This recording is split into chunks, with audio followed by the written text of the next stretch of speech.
Hello, and welcome back to the Crime Reel. For today's true crime narration, we shall be visiting West Finland to look at the lives of Hilkka and Pentti Saarinen.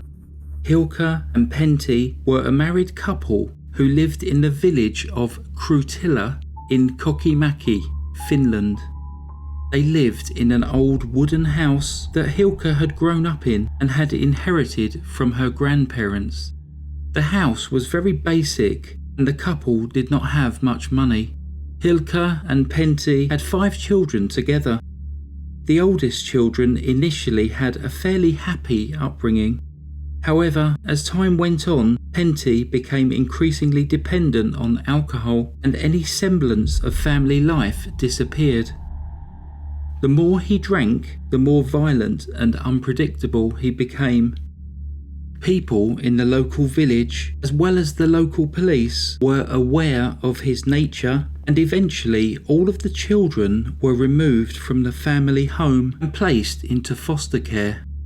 The couple remained living in the house. Pentti became increasingly jealous and violent towards Hilkka. He threatened to kill his wife on multiple occasions throughout their marriage and was rumoured to keep an axe under his bed, which he would often use to intimidate his wife. He was well known as being a loner with a very quick temper, which became even more explosive whenever he had been drinking. Hilkka would often leave her home to stay with her neighbours to escape from the violence of her marriage. However, she would always return to live with Pentti. On Christmas Day 1960, the couple's eldest son, 13-year-old Seppo, arrived to visit his parents for the holiday. He had made plans to arrive on the 26th of December, but had unexpectedly arrived a day early. Seppo was accompanied by one of his school friends. When the 2 boys arrived, the front door of the house was unlocked and they let themselves inside. As they did so, Pentti was coming out of the kitchen and, surprised to see them, locked the kitchen door behind him. Seppo asked where his mother was, and Pentti told him that Hilkka had left whilst he was out cutting firewood. During the boys' stay, Pentti kept a very close eye on them, not letting them out of his sight. When the 3 of them went to get some sheets and blankets, they had to walk through the kitchen, which was in complete darkness. Pentti informed them that the lamp was broken. Seppo noticed that many items which had been piled up and stored on top of the large, unused brick-built oven for years had been moved onto the floor. Pentti told his son that he had been clearing up in the kitchen. Seppo also saw that Pentti had scrapes across his hand and knuckles, which Pentti said had happened when he was moving some bricks. The following day, disconcerted by Pentti's strange behaviour, Seppo's friend left after only staying for 1 night. Seppo remained with his father until the new year. In January 1961, having not seen Hilkka since before Christmas, one of her neighbours reported that she was missing. The police questioned Pentti, who had rarely been seen outside of his home since his wife's disappearance. Pentti was cooperative with the police, denying any knowledge of his wife's whereabouts. He explained that she had upped and left him while he was sleeping. He informed them that his wife's grey dress, red cardigan and long black jacket were also missing, and that he assumed that this was what she was wearing when she left. When the police noticed that Pentti had told Seppo that Hilkka had left whilst he was out collecting firewood, not when he was sleeping, Pentti denied ever having had such a conversation with his son. The police then spoke to various neighbours who all described different things which they believed were significant. How they saw unsettled ground in the garden and the disappearance of a large pile of sand, thick smoke coming from the house, and windows always being open despite the cold weather. The police then decided to search Hilkka and Pentti's house. However, they did not find anything which gave them any clue as to what had happened to Hilkka. The investigation stalled. Over the years, Seppo would continue to visit his father for a day or 2 at a time. Whenever his father was not present, he would search the house and grounds for clues as to what had happened to his mother. In 1966, almost 6 years after Hilkka had vanished, Seppo, now convinced that his mother was dead, decided to contact the police. He sent a letter stating that he believed that his father knew more about his mother's disappearance than he was letting on. He stated that the oven, which had not been used for several years prior to his mother's disappearance, had been opened and re-bricked 6 years before. He requested that the large brick oven should be dismantled in the search for his mother. The letter was received by the police, but no further action was taken. The following year, Seppo wrote an article under a pseudonym in a magazine with the headline, "I suspect my father is a murderer." Despite details being changed so as not to identify Seppo, his father contacted him and told him that he needed to mind his own business. It wasn't until 5 years later, 12 years after Hilkka's disappearance, that a new investigation team tasked with revisiting old unsolved cases began looking into the information which Seppo had provided them. By late November 1971, it had been decided that the oven should be torn down, but the officers needed to wait until the appropriate authorizations were received in order to start the demolition. This finally began in November 1972. Pentti was moved to the police station whilst the work took place. As the oven was dismantled, 2 layers of bricks were removed, under which they discovered layers of gravel and sand. After digging to a depth of approximately 1 metre, they discovered a woman's body wearing a red cardigan, black coat and outdoor boots. It was in a squatting position deep inside the brick-built oven.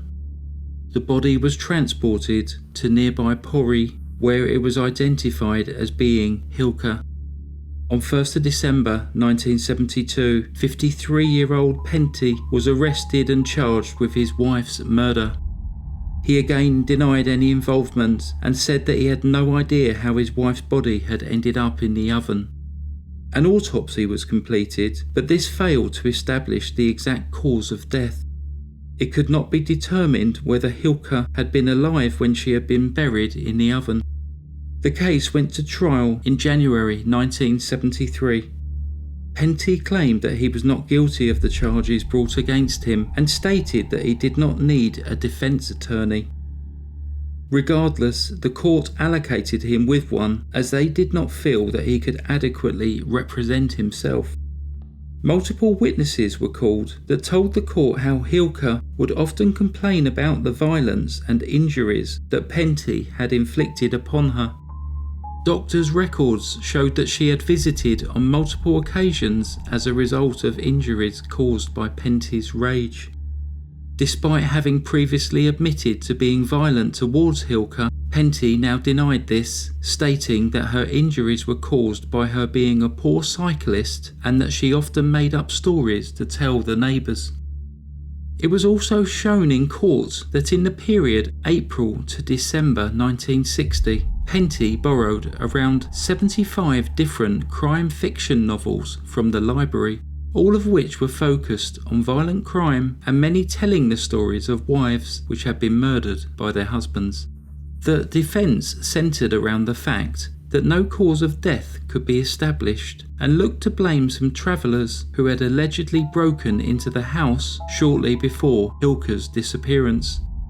Pentti could offer no explanation as to why or how his wife's body had ended up inside their brick oven.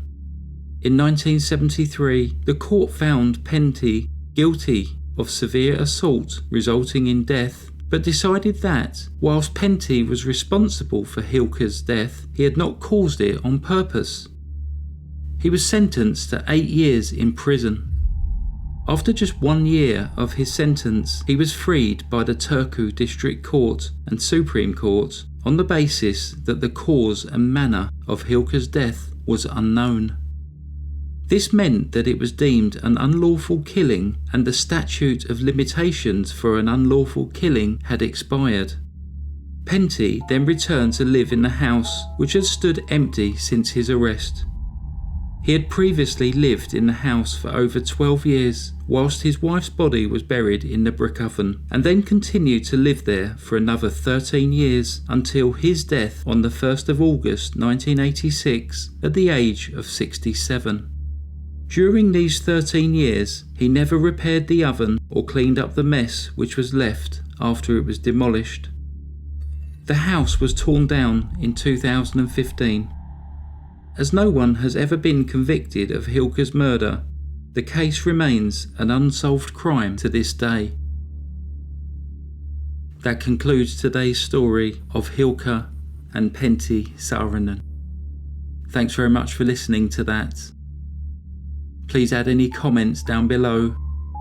As always, I'll be interested in reading them. A few weeks ago I was asked by Jewel Phoenix, who suggested could I do a Scandinavian story. There you go, Jewel. And now it's time for Petty Crime. Our first petty criminals are Jake and Bella. Been kindly sent in by Nina, also known as Annihilated but coming back. Jake was a rescue pup and Bella doesn't have many teeth. When I say she doesn't have many teeth, she's known as the one-tooth wonder. Nina has had hours of fun drawing little pictures onto some of these photos. Jake is not the bravest of dogs, in fact often referred to as a bit of a chicken, but he will bark and then hide behind both Nina and Bella. And we also have Jeffrey the cat, kindly sent in by Last Night.